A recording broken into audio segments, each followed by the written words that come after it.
अस्सलाम वालेकुम फ्रेंड, कैसे हो आप सब। मैं हूं अब्दुल्ला और आप देख रहे हैं Abdullah auto electrician YouTube channel. उम्मीद है आप सब भाई हैर हरी से होंगे। दोस्तों, ये जो गाड़ी है टोयोटा कैमरी है, 2014 मॉडल है। तो गाड़ी में सिर्फ इशू ये है कि इसकी थ्रोटल जो है मैकेनिक ने साफ़ की है।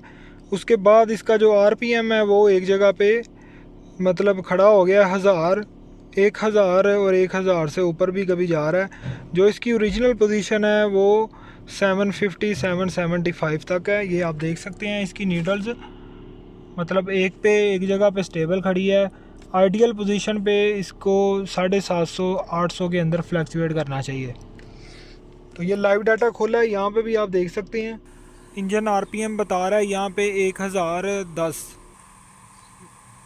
इसको यहाँ पे 700 पे दिखाना चाहिए, लेकिन ये 1010 पे दिखा रहा है। रेस इसकी ज़्यादा हो गई, अक्सर औक़ात थ्रोटल साफ़ करते हैं तो ये इशू आ जाता है। तो यहाँ पे भी आप देख सकते हैं। अब गाड़ी को कर लेते हैं बंद। गाड़ी को बंद कर लिया।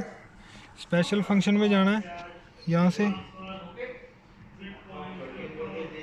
यहाँ से लर्निंग वॉल रीसेट, ओके।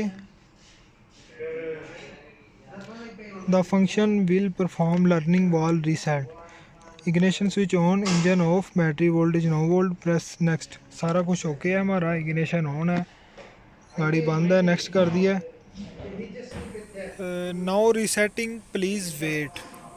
तो अब वेट करना पड़ेगा, 1 मिनट लग जाता है। तो ये आप देख सकते हैं learning wall reset is complete. ठीक है, वो बोलता है कि बैक आ जाएं। बैक आने के बाद अब गाड़ी को हम कर लेते हैं जी पहले स्टार्ट। तो गाड़ी स्टार्ट हो गई है। तो आरपीएम की जो नीडल्स आप देख सकते हैं नीचे आ रही है अपनी ओरिजिनल पोजीशन पे। तो अल्हम्दुलिल्लाह हमारा जो प्रोसीजर है स्कैनर से कंप्लीट हो गया। इस तरीके से आप इसकी लर्निंग कर सकते हैं। तो यहाँ से बैक आ जाते हैं,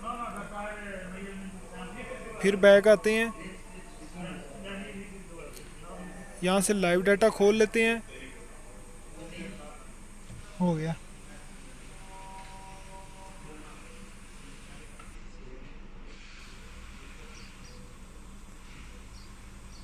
तो यहाँ से हमने लाइव डाटा ओपन हो गया। यहाँ से हमने करना है जी इंजन स्पीड को सिलेक्ट, शो कर देते हैं। ये आप देख सकते हैं अब इसका आरपीएम जो है वो अपनी जेन्युइन पोजीशन पे आ गया। मतलब कि 700 से लेके 650 के अंदर पे ये फ्लैक्चुएट कर रहा है, मतलब 675। तो यहाँ पे भी आप देख सकते हैं इसकी न्यूडल्स जो है वो बिल्कुल एक्यूरेट है। तो दोस्तों, वीडियो पसंद आई है, वीडियो को लाइक कर दें। अल्लाह हाफिज़।